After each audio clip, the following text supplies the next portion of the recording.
Hello and welcome to the TMZ podcast. I'm Charlie Cotton.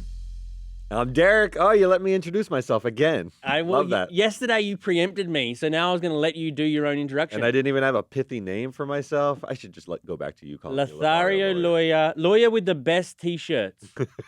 You always come in every day in a new parody t-shirt. I'm really into Tim Robinson these days, so this is from his show. But every day it's a parody. Every day. What's your favorite? Sometimes blank, and then I just let you fill in the parody. Fill in the blanks. What's your favorite parody t-shirt you own? You brought it up earlier this morning. I would say it's my Kith shirt with Mike Tyson. It says Kith. It says Kith because it's like Kiss the band, but it's Mike Tyson. All right, He's got that little lisp. Kith. It always engenders this kind of reaction. Okay, let's get to our stories. We'll talk to you more about the fires and the way the celebrities are dealing with the destruction. We'll talk about Jimmy Butler, the famous NBA player, one of the best, if not the best, in the league. He's slamming his baby mama because she wants an extra $10K a month. We'll tell you why she wants it and why he's saying nope. And finally, we talked about Chase Chrisley earlier in the week. Well, now we got an update.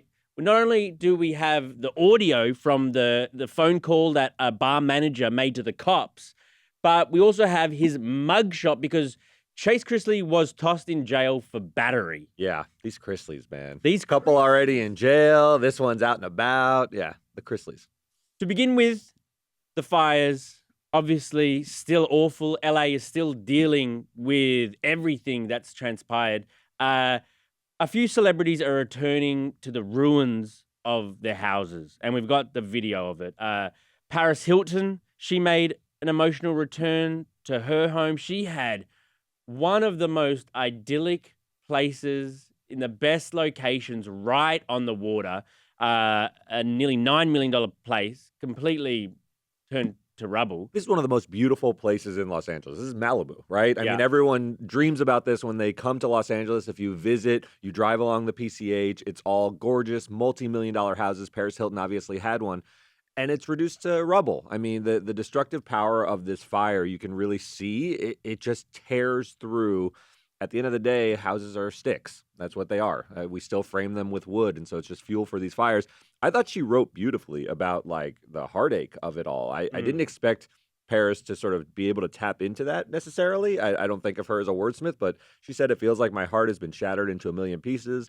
She talked about the memories she had there with her young children, Phoenix and London, and it's really heartbreaking. I know a lot of people think celebrities are rich, but they have memories and feelings just like everyone else. Even if they can withstand these kind of things, it's really devastating. And I bet they have like so many prized possessions from their different careers that are gone now, all these mementos. We saw Milo Ventimiglia from, what's the show called? This Is Us. This Is Us. Yeah.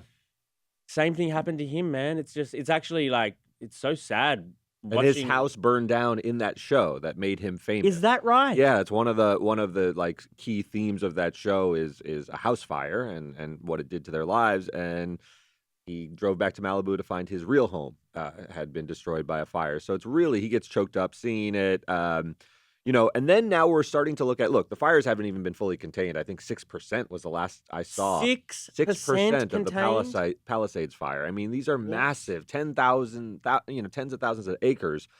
But they are trying to get it under control. But now Henry Winkler and other celebrities are starting to say, who started these fires? We think of brush fires as just sort of combusting and then the wind blowing them and, from dry conditions. But sometimes they're started by arsonists, and he thinks they were. And he says if someone started these fires and they've been so sporadic around the city, some people are thinking they are, and someone's under arrest for, potentially having started one of them. He says, if there's an arsonist, you cause this kind of devastation, you should be beaten to a pulp until you're unrecognizable. Not what you hear from Henry Winkler usually. That should have actually led this segment. The fact that Henry Winkler... America's grandpa. And he, I've interviewed him maybe a dozen times. He is the nicest, most sort of placid... Gentle. I've never heard him say a negative word about anyone. Obviously, he's got big feelings about, these fires. But to talk about these arsonists should be beaten to an unrecognizable pulp, it's just like Henry Winkler said that? It's unbelievable because we've had him in our office, right? He came in and guest hosted. He's so gentle. And he talks to you all the time about fishing trips, and Almost things too of that lovely. nature. He's almost one of Yeah. those people who you give me a little more edge, Henry, Right. because he's just so nice. Well, here's your edge. Like, He- and celebrities are agreeing with him too. Like, yeah, now the fire department is saying, look, we're still doing an investigation. Don't jump to any conclusions. They don't want people to sort of vigilante justice if they see someone with a lighter, go beat them to an unrecognizable pulp. So they're saying the investigation's still underway, but if there's arsonists behind this, the sentiment is pretty harsh, but it's hard not to agree with part of Right. it. You know, this has wreaked such havoc on this city. Khloe Kardashian said the same sort of thing as Henry. Also, just finally, I was watching an interview Mel Gibson did about his place. Yeah, famously a Malibu resident. His place. I mean, he took a video of his place burnt down. It's a beautiful location, and everything's gone. But interestingly, he's got like a coop full of chickens. Yeah. The chickens survived. Unbelievable. Really? The whole I didn't see he was this. saying, you know, the whole place burnt to a crisp, but no chicken was harmed in the fire. They're outside in a coop, and they all survived. That's unbelievable, because some of the most sort of haunting images I've had from this are the videos of the animals fleeing the forest and yeah. going into urban environments, a burned, small baby deer. It's horrifying. Some people had to leave their animals. I know a good friend of mine in the Palisades left with her daughter, but wasn't able to grab her dog and was devastated. Went back, the dog was okay, but this is really emotional stuff. Yeah, it really is. Okay, on to our next story. Jimmy Butler, Jimmy Buckets, the man. Wow. He is slamming his baby mama. His 3 times baby mama. She's got 3 kids by him pretty recently, like all after 2019. There's 3 kids. So he's currently paying her $55,000 a month in like child support. Mm-hmm. And so now Caitlin Nowak, his baby mama, is saying, I need an extra $10,000 because I need a nanny. So now Jimmy's responding to this ask, saying, no more money for you. He says, look, you're unemployed. You should be trying to find work to support these kids. I shouldn't have to fork out another $10,000. Look, I know nannies be expensive, but this is a single mother with 3 kids. 3 kids by him. 3 young kids under 5. Or under 5. Who are all over the documentary with him. One of the things he's saying, which is somewhat interesting, is he exercises a lot of parenting time. At least in this documentary, the kids are with him. He seems to be a close parent. He plays games with them at home. But she obviously is exercising parenting time too and wants a nanny and is asking for that $10,000 more. And he's saying, I want to point out in these documents, you were never married to an NBA star. I find that pretty gross, to be honest with you. He had 3 children with this woman. This is child support. This is not, I don't believe, alimony. It sounds like child support.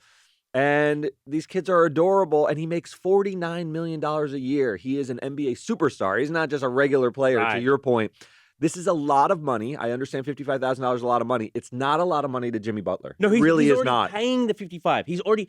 So and this is 65 would not be a lot of money. It's only an extra $10,000 a month. And it's possible he wants to draw the line to say, like, you can't keep asking for more, and eventually I want to like check you a little bit, and I'm willing to go to court and even publicly say some things that won't make me look good to do so. This is an emotional response from him. I'm not giving you any more money. Probably doesn't like her anymore. But I mean, he had 3 kids. You would have thought that maybe the 3rd was conscious. Like you were having these kids with her, and so there's an ugliness when it's about child support, isn't there? $10,000 sounds like a lot of money, but for a nanny or multiple nannies, because you got 3 kids, it's actually like not that big of an ask. And by the way, these are 3 very famous kids. In Miami, the Heat are like all there is. We don't have like many sports. The Marlins don't matter that much. I was born in Florida.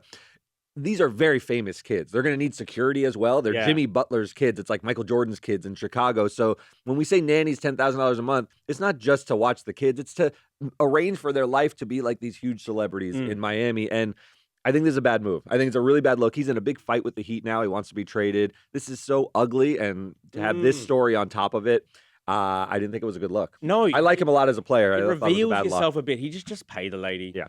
Okay, on to our last story. Chase Chrisley.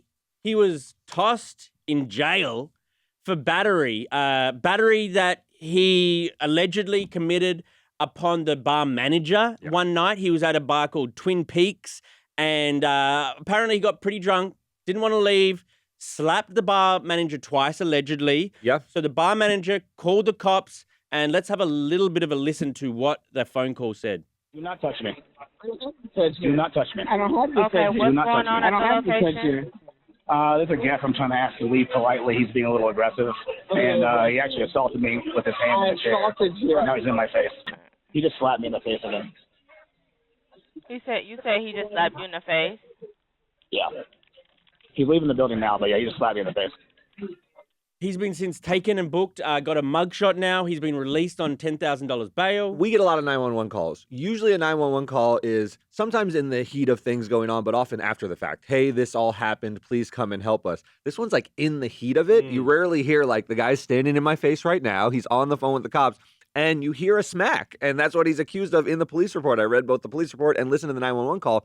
It's rare that you have that kind of evidence available. The mugshot's an all-timer, man. He's got like the little smirk. He does look like he tied one on, maybe. Right. But we'll have to see how this plays out.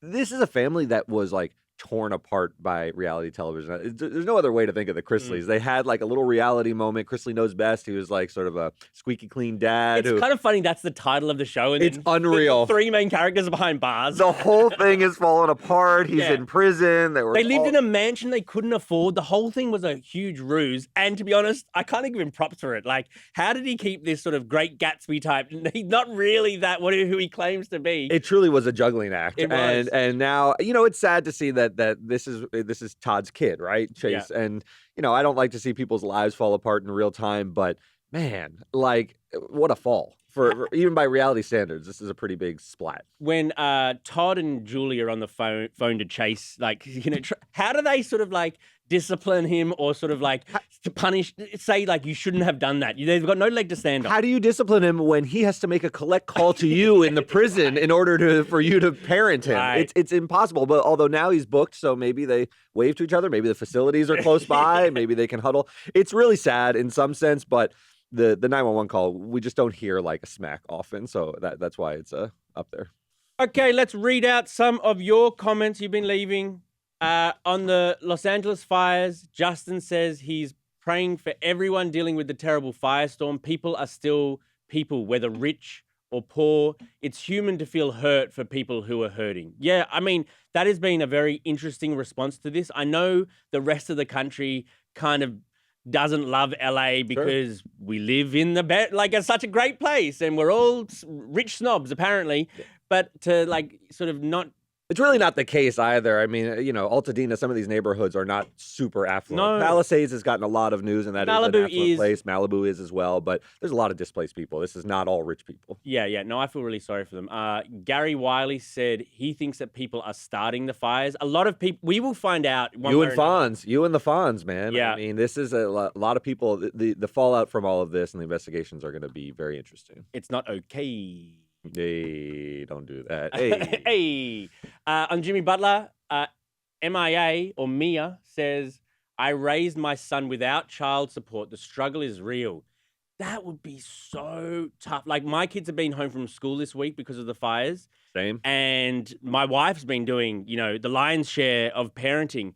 And to have to do that by yourself for the rest of until the child's 18, it sounds pretty damn tough. It's a very tall order. Our friend Devin is on paternity leave, and he can't wait to come back. Yeah, exactly. Work seems like a break sometimes from the kids. Tasha says, although I don't know the extent of the Jimmy Butler story, I still wonder if there was a dispute, a custody dispute for the kids. Did he want and was not granted full custody? It's a good point. There is some mention that he does share custody and he does have some parenting time with them. I don't know the status of who's the primary parent, what the percentage breakdown is, but that is often a tactic to say, I'll take the kids for more time and therefore you need less money from me. I'm not sure if he's playing that card, but it's pretty ugly. This is $10,000 to a guy who's making $49 million. Totally. Yeah, apparently he and the lady baby mama reached a partial deal in December 23, which Butler would share the custody, and he agreed that he would pay for a nanny on a temporary basis. I should have read that last line when we were doing the pitch. Just to put this in context, when he's asking, let's say she's asking for $65,000 a month, that's around like $800,000 a year. Yeah. He makes $49 million a year. So but taxed as well. So let's cut it in half. So you got managers, $25 million. Listen, it's not a lot of money. Okay. It's just not for him. On Chase Chrisley, Bezo Lego is laughing at the fact that now all 3 Chrisleys are in jail. We just need to send a few more of them to jail just to get the whole family behind bars, get the cameras up. Yeah, where's the daughter? I don't know. She's had a. It's wild to me that all of them are behind bars. Todd's wheels have got to be spinning behind bars now. I bet he's thinking like, surely this is a reality show. Let's get the daughter to commit something. We'll all be behind bars. Imagine family behind bars. You're all in different cells.